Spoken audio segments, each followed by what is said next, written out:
What's going on, guys? My name is Aaron. In today's video, I'm going to cover the wireless keyboard that I've been using for the past couple of months that has both USB and Bluetooth connectivity from Seenda. Let's get to it.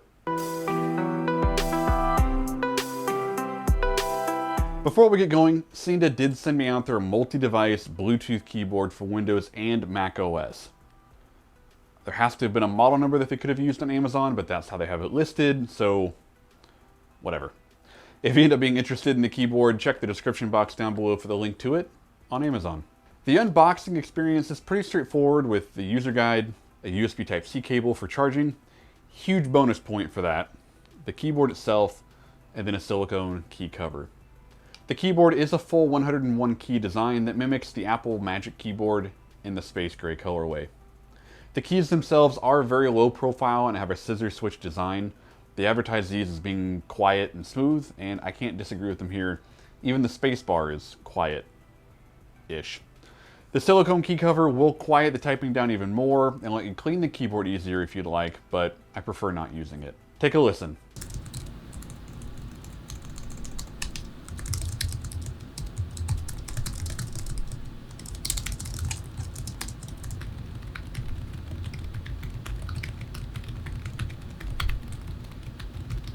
Typing has been an enjoyable experience, and though they also state the buttons are large, they seem standard size to me, so there wasn't a learning curve of any type due to some odd button size or button layout, as that is also standard.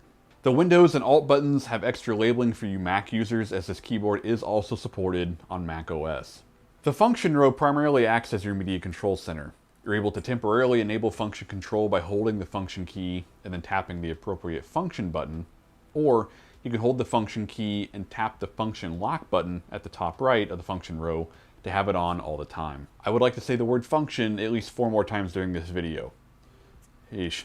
The keyboard body is a gray aluminum with accents on the top and bottom that are black. As you can see, it's a pretty sharp looking keyboard. With this all-metal design, you get a very solid build that has barely any flexing, and I have no doubt that this is going to last for quite some time. The tilt angle is 8 degrees, which is probably the least steep in a keyboard that I've ever used, but I found it comfortable compared to the Surface keyboard, and definitely compared to the mechanical beast that I used in the office before COVID. Around the back of the keyboard, you have the power switch, which has aggressive grooves on it, the battery indicator light, the USB Type-C charging port, again, awesome, and then the USB dongle that magnetically attaches to the keyboard in its specific slot. One of my favorite features of this keyboard is the rechargeable battery. Simply plug the Type-C cable into the keyboard and then a powered USB port of any kind, and after a couple of hours you have full charge. The keyboard does also work while it's plugged in, so if your battery is low or it dies, simply plug it into your computer or a battery bank and keep on working. I've been using this keyboard during my workday and then a little each evening, and I can get about 3 weeks on a charge of the battery.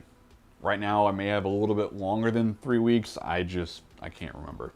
The keyboard will go into a battery-saving sleep mode after 30 minutes of inactivity. So if you walk away and come back to type your password in after lunch, hit one of the keys, give it a second for it to wake up, and then start typing your password. There's much less frustration on your end if you just listen to me on this one, okay? The indicator light around the back is nice to have so that you know when you have a full charge of the battery, but you'll never see this light tell you that you have low battery because of the design of the keyboard. How I've noticed that it's time to charge is while I'm typing, I'll have a key glitch. And what I mean by this is when I'm typing an email or in Word, a button will seem to get stuck. In this case, it could be the F, and it would just be F, F, F, F, F, F, F, F across my screen. Or I'll start to notice that the computer is not keeping up with what I'm typing on the actual keyboard, leading to a ton of typos. I first thought that both of these were my connection being bad, but as soon as I plugged the keyboard into power, it worked fine and would until it was time for another recharge, so another 3 weeks or so. I've had it for a little over 2 months right now with active daily use, and in this time I've charged it maybe 3 times. Can't remember exactly, it's just, I'm pretty impressed with the battery life. There are rubber feet on all 4 corners to help the keyboard stay put. However, on my neoprene mat, I do find myself adjusting it throughout the day, but it's not really that big of a deal. The main reason why this keyboard interested me so much is that with me working from home now and having had 2 computers already hooked into a KVM and now my work computer, I didn't want to have multiple keyboards on my desk to be able to control my personal and then also my work devices. The first input button on the keyboard is for the USB receiver, while the second and third are both Bluetooth inputs. To connect the keyboard via USB, simply plug the receiver into your computer, let it install, which only takes a few seconds, and you're off to the races. I love that it comes with the USB receiver still so that you can use this on an older computer that may not have Bluetooth built into it just yet, while still being able to use Bluetooth on your newer machines. If you want to use Bluetooth, press and hold that input button for a few seconds and it will start to blink, meaning it's ready to be paired with either your Windows, Mac OS, iOS, or even Android device. It's very smooth and it's a pain-free process. To switch from one input source to another, simply tap the desired input number, give it a couple of seconds, and you're good to go. In my testing, I used Bluetooth only for a week and then a USB receiver for a week on my work computer where I'm typing a lot during the day. I never noticed any kind of issues. I noticed no difference in performance or response from using Bluetooth or the USB receiver. Since then, I've been using USB on my work computer and Bluetooth on my personal machines for a month and a half, 2 months, and I've had zero issues at all.